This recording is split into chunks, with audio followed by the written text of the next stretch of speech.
this you? Are you a struggling bounty hunter trying to make a living, only to have a prodigy genius hack into your ship's computer for her to play with? Well, my dears, perhaps if you invested into a VPN, this sort of crazy shenanigan would never happen to you, now would it?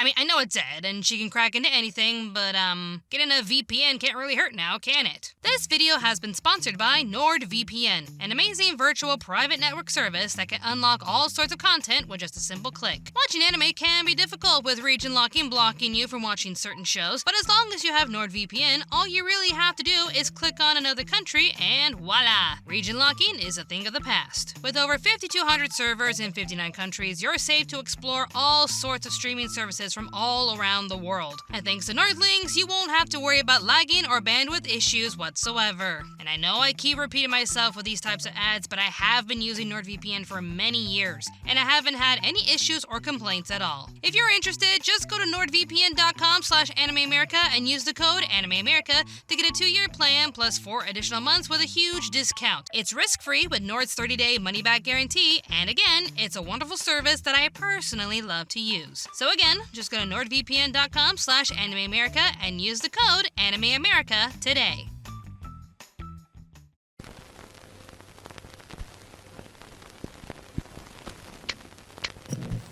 It will be a community of tomorrow that will never be completed, but will always be introducing and testing and demonstrating new materials and new systems.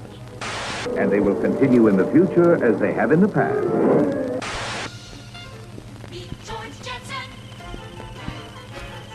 Easy living. It's always been just around the corner. There's a great, big, beautiful tomorrow. With no driving responsibility, the family relaxes together. The same push-button phone we saw on the dressing table, but with the added attraction of a closed-circuit television receiver. Funny how in most media presentations of the past, we picture the future to be so bright and innovative, that the promise of tomorrow is guaranteed to be prosperous and better, as long as we work together, today. Even if there was a dystopian vision of the future, the story would feature a hero or a team facing the evil forces and bring everlasting peace, or at the very least, make it seem like there was a positive change. It's great to have these stories to inspire us all to do better, but if we know the human race far too well, we tend to find these stories behaviorally unrealistic. Stories like Cowboy Bebop, on the other hand, keep things real. Unless your name is Netflix's Cowboy Bebop, to which you get a more compressed and generalized series to the point where every bit of subtlety is completely drained from its original concept, leaving us with a bunch of cosplaying actors wanting to look and feel cool for 10 episodes. Hey, I'm that one anime reviewer who kind of liked Netflix's Death Note. Hey, it's not really that good. I know that.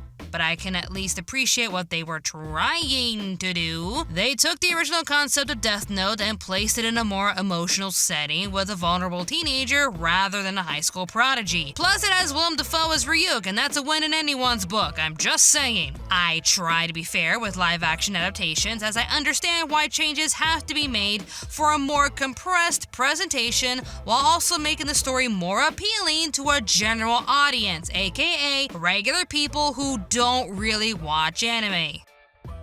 But I do have my limits. The idea of a live-action Cowboy Bebop wasn't as far-fetched as some may have feared. I mean, it's been in talks for years, with Keanu Reeves asking for it the most. So when it was finally announced for Netflix, I wasn't too shocked at all. Despite my mixed feelings towards Netflix as a whole, I still wanted to give this show a chance. But it felt like with every announcement they made about the show, doubt started to seep in. From the casting choices to the costuming changes, this made a lot of fans of the original anime concerned that this would be another attempt to make anime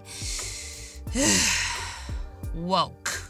Despite the negative feedback from fans and negative responses from the cast and crew, I told myself I'd give this a fair shot. A lot of effort was put into this, and the trailer actually looked really cool, so this shouldn't be too— well, that was fast. Not gonna lie, this whole thing was a mixed bag for me. There was so much potential and talent poured into the show that it makes me so disappointed to see it crash and burn like this. But after watching all 10 episodes, you can honestly understand why the majority of fans and critics really didn't like this show. So, who knows how long this video will take, but let's dissect the series and do what John Cho really didn't want me to do. Compare the live-action adaptation to the anime just to see how badly this show really failed.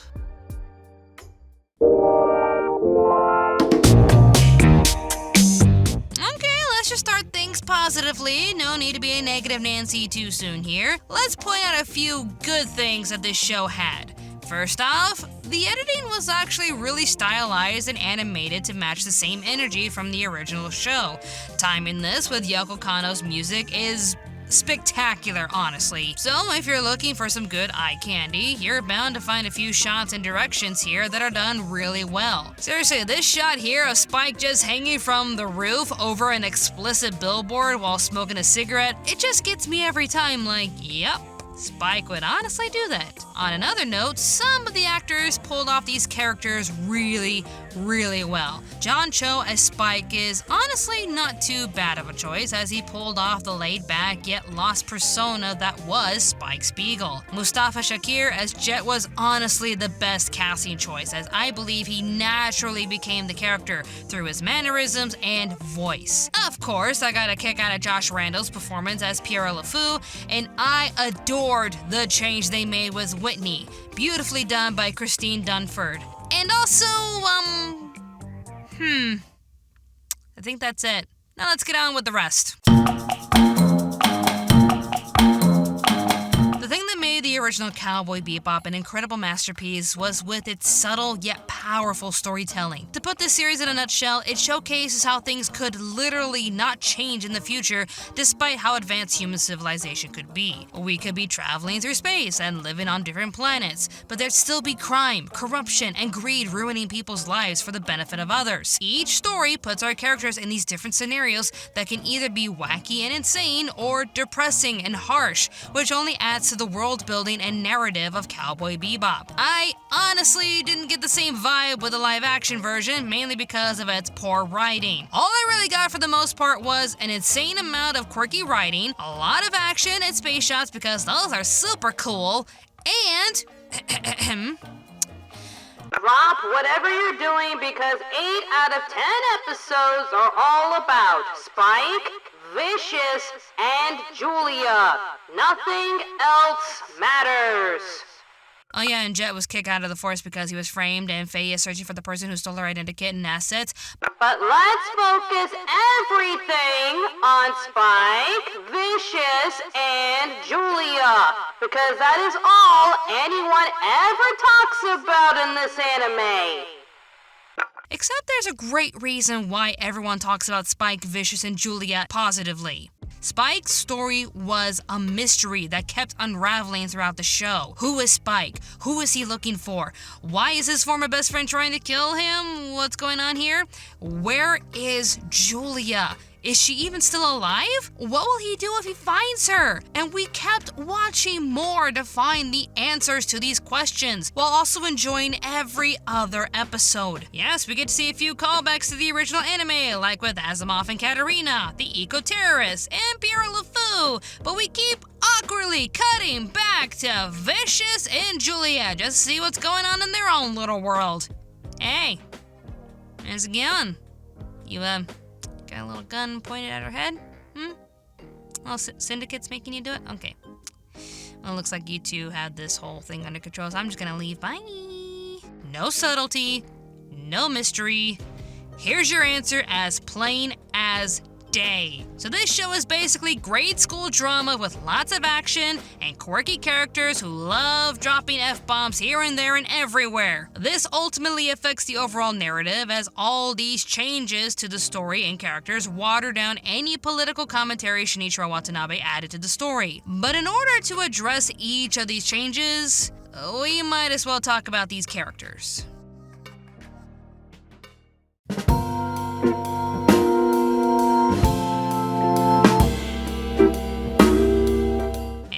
have to say it again, Mustafa Shakir owns the role. Like, it honestly felt like he was the perfect actor for this character. From the look, to the mannerisms, to the voice and personality, this is Jet Black. You know, sometimes when you lose something, it's just no getting it back. This version of Jet is a no-nonsense, by-the-book former cop, same as the anime, but here's the difference. Anime Jet chose to leave the police force because the syndicate corrupted most of the officers, and he didn't want to take any part in it. You just couldn't play the game like everybody else.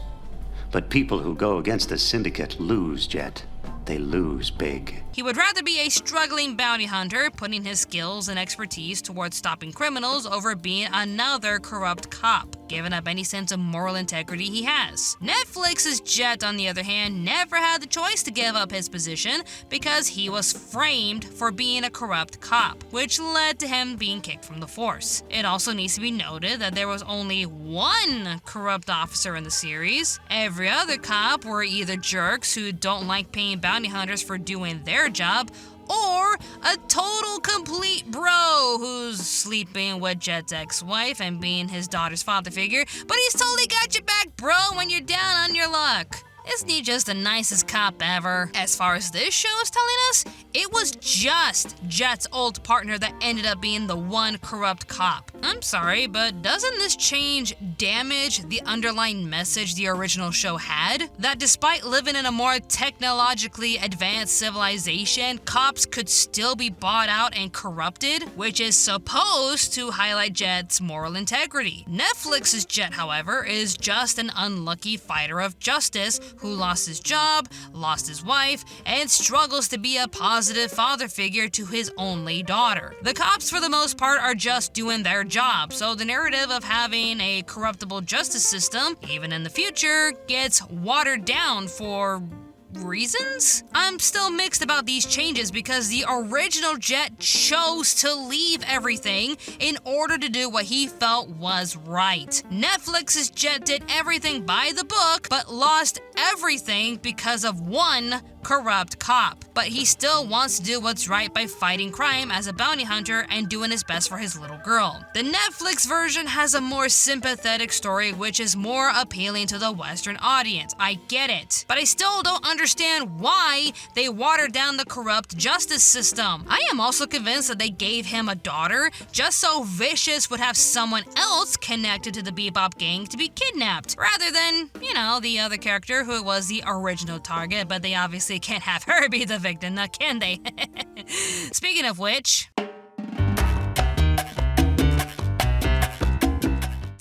let's get this awkwardness out of the way. Die Hard fans complained about how they changed Faye Valentine's outfit to be more conservative and appropriate for a real-life human being. Even though some fans were outraged, many others didn't really care as long as the show was still good. First, I wanted to apologize to the fans that I did not anatomically match the Faye Valentine character.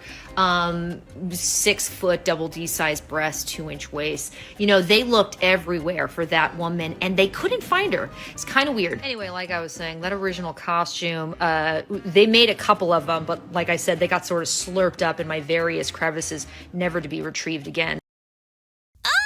Oh, can anyone tell me a moment in time where an actor or actress mocking concerned fans of the original source material ever worked in their favor? Like, seriously, having Daniela Pineda make a reaction video like this only made the overall fan reception extremely negative. Like, even more negative than it was, oh my god. But let's just focus on her performance and what they did with Faye Valentine. So, what didn't they change with Faye? Well, they were both awakened from cryogenic sleep and taken advantage of by the person who woke them up. You know, the person they trusted with all their hearts only to be betrayed by them. What else?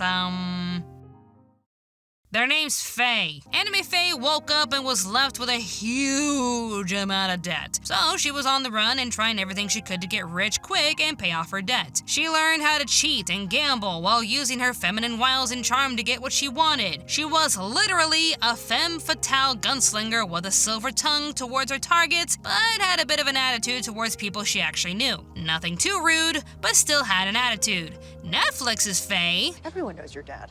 Rich, powerful, total dick. Get over it. Hey, fuck you. I want the bitch who took my identikit. What, they never gave you your kit? No, asshole. I'm not high, dickwads. I'm telling the truth. Welcome to the ass, motherfuckers! You know, people kept calling her bitchy, but that seems a little too mature for her.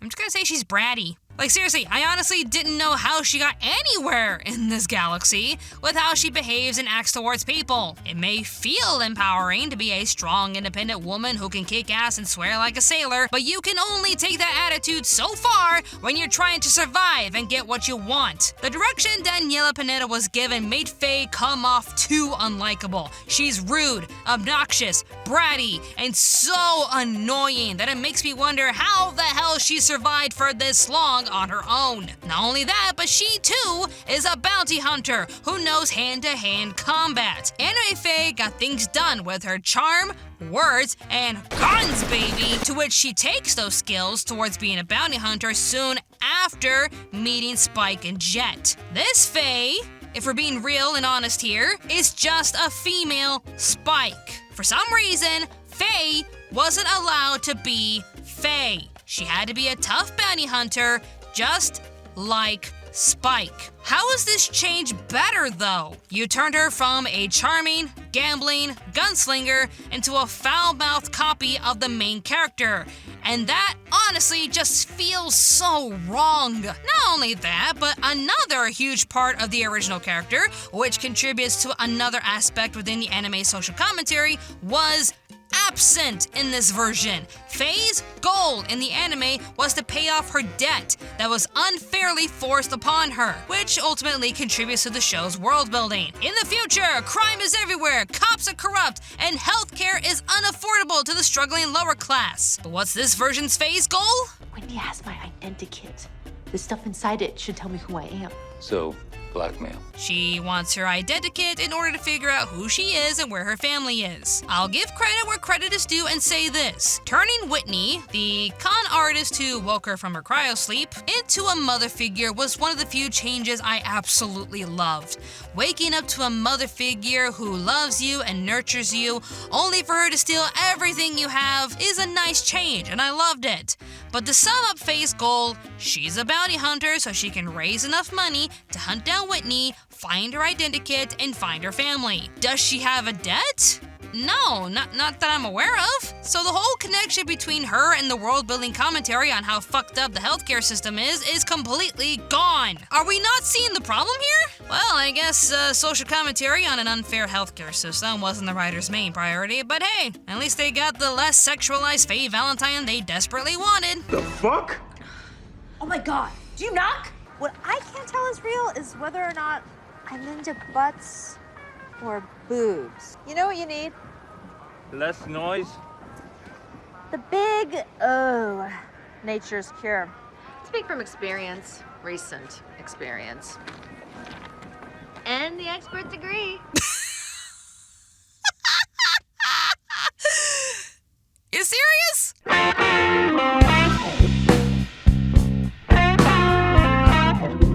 Fine, whatever. You want to be cool and give the show a jazz club to give Yoko Kanno's music its own stage to shine. You watch the anime and discovered a character close to Spike and the Syndicate who just happens to own a convenience store/bar and thought, perfect, she'll run the bar. I mean, look at this place. It's shiny. It's cool. Compare it to the anime. I mean, the future now looks pretty cool since it doesn't look as run down as it did in the anime, but this is the least of my problems. My main issue with this entire setup is with the hostess with the mostest themselves. The character is fine. I like them. A delightful character, taking care of the bar and Annie while also looking pretty fabulous. But remind me what their name is? You're quite sharp and delicious yourself. Always the tease, Gren.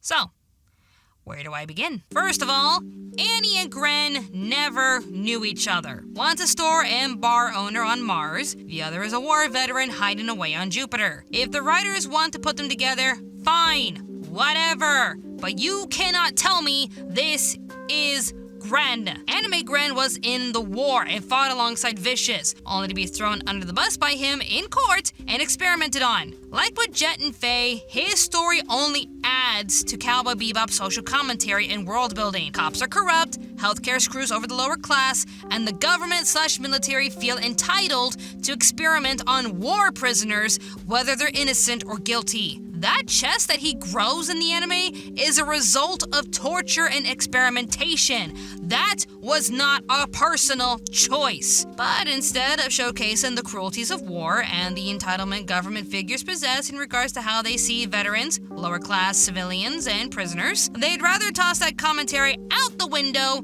in order to give us a bar hostess. Apparently, though, the writers made a comment claiming Gren was going to be utilized more in the second season and be given a bigger backstory than what we got. And that's all fine and dandy to hear, but this statement can only be reassuring if you gave us something worthwhile to begin with. Netflix's Cowboy Bebop concentrates more on giving us quirky and mature characters, but failing to build a world for these characters to work with. I mean, why give us a story about how the future would still be cruel and corrupt with brilliant characters to carry the story, when you can give us a bratty bounty hunter, a fabulous hostess, a horny grandma, I'm gonna repeat that, a horny grandma, and a sadistic mafioso obsessed with slashing and devouring a certain male body organ, and you heard me right, ew! Having dark, sadistic, immature, sexualized, and adult characters don't make Cowboy Bebop. Having diverse characters from different backgrounds and carrying their own burdens that are heavily connected to the show's overall theme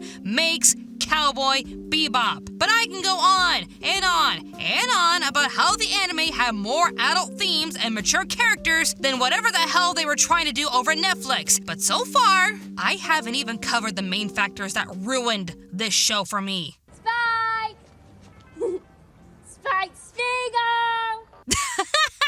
No. Seriously. I mean, Ed's performance was just ungodly awkward. Let's just be real. But, their performance is not the issue here. And I think you know where we're going with this right now. Boy, howdy, this show just really loves these three characters. I mean, fans of the original anime became highly invested with Spike's story as we watched it all unfold subtly and brilliantly. But the Netflix writers thought it was just a great idea to make Spike's story the center of the entire show. I mean, that just removes any sense of mystery and intrigue when the writers hand-feed us the story like we're too stupid to understand subtlety. But this setup is only half the problem. And you know, I try to become mature when it comes to, critiquing shows that have major issues, but with these characters, with how they were written and how their story concluded, well, let's just rip the band-aid off and admit that Vicious was without a doubt the worst character in this show. Hands down. Literally the worst compared to everyone else. Not that I need to compare these two completely different performances, but I'm gonna have to. I'm sorry, John, I'm doing more comparisons. Anime Vicious is cold, calculating, composed, dangerous, and, well, vicious. He behaves like he was always in control and rarely ever has a temper. He is bloodthirsty and ambitious, which ultimately drives him into taking over the entire syndicate. Netflix's version of Vicious is, strap yourselves in, this is gonna be a long one. A pathetic baby with daddy issues, an uncontrollable mess that everyone else has to clean up after, a prideful asshole taking everything that affects him personally, a psychotic man-child, a possessive control freak, a temperamental thug with no class, an easily offended crybaby. And I'm quoting Mother's Basement right here, he's the worst part of every episode from here on out, and maybe the worst part of Netflix, period. Did the writers just look at the original Vicious and think to themselves that a composed villain couldn't compare to their vision? Like having a generic abuser with a short temper was just so much better for a general audience. It's even more insulting when Alex Hassel has to repeat the exact same lines from the episode Ballad of Fallen Angels, but those lines just fall flat when they're spoken by an ill-tempered simpleton like him. When angels are forced out of heaven, they become devils. You agree, don't you, Spike? When angels are forced out of heaven, they become devils. You agree, don't you, Spike? You should see yourself. You have any idea what you look like right at this moment, Spike? What? A ravenous beast? You should see yourself. You have any idea what you look like right at this moment, Spike? What? A ravenous beast? The same blood runs through both of us. The blood of a beast who wanders, hunting for the blood of others. I've bled all that kind of blood away. Then why are you still alive? The same blood runs through both of us. The blood of a beast who wanders, hunting for the blood of others. I bled all that kind of blood away. Then why are you still alive? When you know the mannerisms of each Vicious, you can clearly see why those lines work better for the original and not the adaptation. Look, to put this as simply as possible, when analyzing the actions performed by anime Vicious, I think to myself, oh, you son of a bitch. But when I analyze the actions of Netflix's Vicious, I think to myself, wow, you are just a little bitch, aren't you? Spike, on the other hand, seemed promising. As I stated previously, John Cho did a decent job with his performance. He's laid back, acts like he doesn't care about much, never acts too serious compared to Jet, but still hangs on to a dark past despite his best efforts to move forward. That episode alone, with him having to relive a simulation where he's desperately trying to save Julia, while the AI program he's trapped in is trying to force him to let go of everything he holds dear to his heart, it just rips my soul. And I honestly do believe this is one of the better episodes that I'd highly recommend out of all of them. I mean, next to the Whitney episode, as Spike is getting his ass whooped in the background, while Jet is watching his daughter's school play through Facebook Meta or something, I don't know. But despite my praises, this version of Spike has one major flaw that I cannot look away from. Anime Spike was honestly a lost soul, not sure of what to do with his life. He can try to move forward and survive while making money as a bounty hunter, but he's also trapped in the past, holding on to a dream that seemed impossible and pointless to reach. Hence why his story about his one eye being fake and stuck looking in the past impacts the audience deeply. Since then, I've been seeing the past in one eye and the present in the other. So I thought I could only see patches of reality, never the whole picture. I felt like I was watching a dream I'd never wake up from. Before I knew it, the dream was all over. Part of Spike's story is fixated on the past and around the woman he loves. Is she alive? If so, where is she? If Spike knows where she is, what will he do? Towards the end of the series, we get that answer beautifully. The very millisecond Faye tells him where Julia is, he doesn't hesitate in finding her. Their meeting is just a bittersweet moment. Julia could pull the trigger and keep herself safe, but she'd rather risk it all in order to try and achieve their dream together. Spike has a chance to turn away in order to move forward and away from this past, but he can't. They love each other way too much and were willing to defy the odds just to try to achieve the impossible. Even if this led to their deaths, they'd have no regrets because they at least tried. Netflix's version, however... Is she happy? I'm sorry, but could you please repeat that for me, please? Is she happy? She's married now. To Vicious. Huh. Okay. So you're telling me that he knows that Julia is alive and still with Vicious? All these years, you knew where I was. Yet you let me languish with him. Why? Yeah, no, Spike. Why did you leave the love of your life in the arms of an unstable psychopath?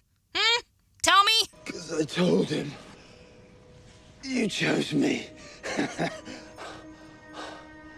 And you believed him? Folks, I'm speechless here. I don't know what to say. Like, holy hell. Wow. Vicious just tells Spike that Julia chose to stay with him, and he doesn't even fight for her? The real Spike would never let this happen. He would have found a way to not give up and help her escape. He loved her so much that he couldn't let go of his past because he desperately needed her. But no, Vicious just lies to him, and he accepts it? Not even questioning her safety and happiness. But alas, this decision to rip these two apart in the dumbest way possible, it ultimately led us to the biggest what the flying fuck did you do moment that I have ever witnessed in my entire life. We can be free of all of this, of him, the Syndicate. We can... Why would I want to be free of it? Right at the moment when I've captured the throne. What? Finish the Jackal. Carry his head on a pike to the temple, and the rule will be ours.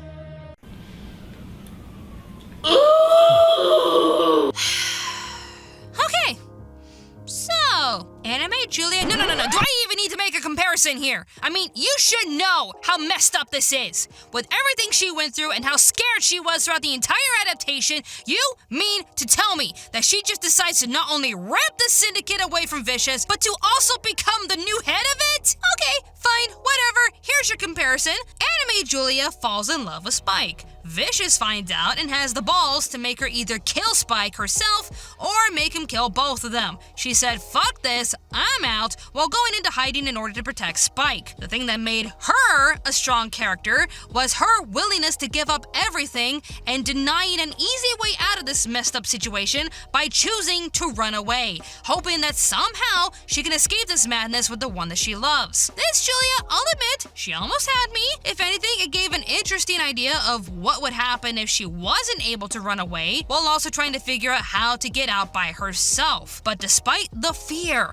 the anguish, and pain Vicious and the Syndicate put her through, she just decides to take over the Syndicate. Such empowerment when you become the very thing that terrified you for years. And some may argue it's a daring move to take over the very thing that made her afraid after all this time, but no, I see it as her not even trying to dismantle the very thing that made her afraid and continuing the business that could inflict more pain and more suffering towards other people who could end up suffering like she did. That's not empowerment, that's just insanity! And remember what I said about Faye being a female Spike? Because with how the show ended, Julia just ends up being female Vicious. A cold, calculating, power-hungry figure who stopped at nothing to get what she wanted. The motives were different, but now we have Julia as the villain. Wow!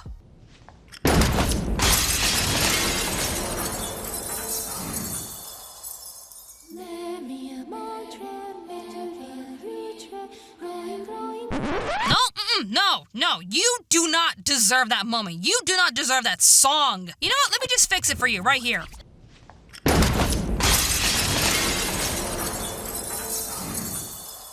And holy shit! We'll always love you. I can't believe you did this to me, God damn it! How could you do this to me?